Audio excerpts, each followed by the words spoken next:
Tocmai am deschis un bar peste drum de aici, e pentru homosexual, dacă vă interesează un cupon pentru băutură gratuită. Nu? Salut!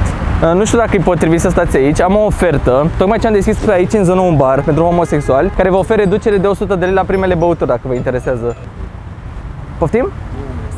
Am înțeles că nu sunteți de aici. 100 de lei. Efectiv, nu vă întreabă nimeni nimic dacă intrați ținându-vă de mână. Ascultați-mă. Dacă intrați ținându-vă de mână. Ce? Acum am fost cu gacica mea, scuze. Nu contează. Mergeți de mână, intrați și voucherul e al vostru. Nu vă verifică nimeni. Ok, dar unde aveți? Ok, mi se pare interesant. E fix acolo după clădire, în stânga. Aici, pe stânga? În față, pe stânga, da. Cum se numește? Nici nu mai știu cum naibii. La Homos sau ceva de genul. Homos.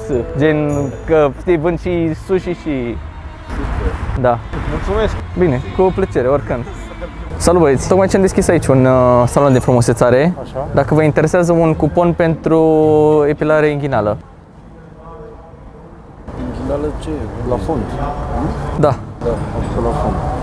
A, nu frate, nu. Nu vă interesează deloc? Prima e gratis, a doua... Ne facem noi acasă, vrei să te nu suntem mici ca femeile așa. Am înțeles. Oricum mersim și ce mai are aici? Păi de toate, pentru toți, dar doar pentru bărbați. Ceva mai așa, mai... E pe partea cealaltă. A, pe partea. Are și frizerie de toți? Nu, doar frumusețare, că așa știi, adică alea frizerie la frizerie, frumusețare la frumusețare. Pe picioare, pe alea, pe fund. Mulțumim, Bine, salut!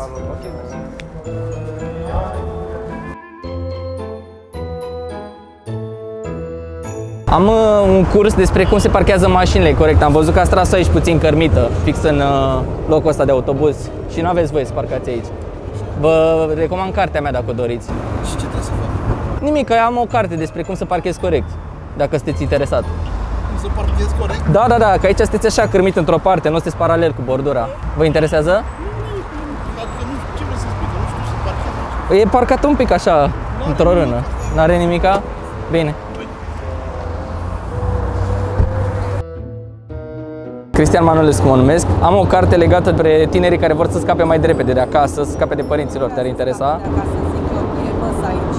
N-are decât 12 ani jumătate. Am înțeles. Cursul este pentru 3, pe durată de 3 ani, la 15 ani poți să fii independent și poți să scapi. Nu te interesează? Nu putem nici noi să mai fim independenți. Am înțeles, da. Bine, mulțumesc, o zi bună.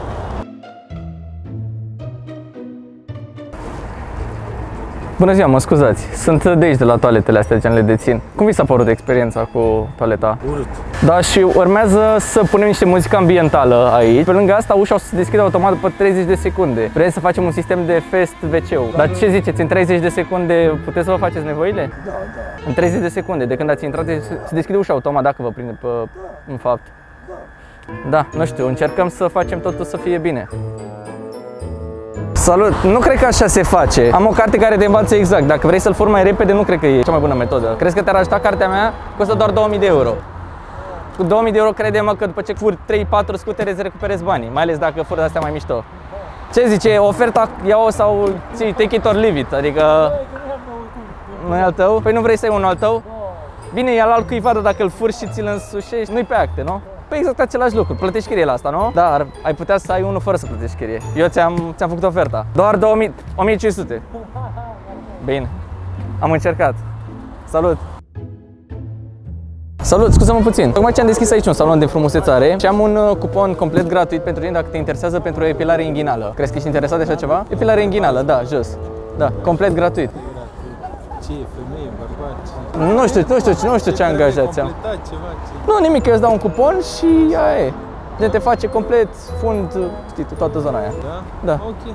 Facem clipuri pentru un canal de YouTube, e camera acolo, beatul acolo.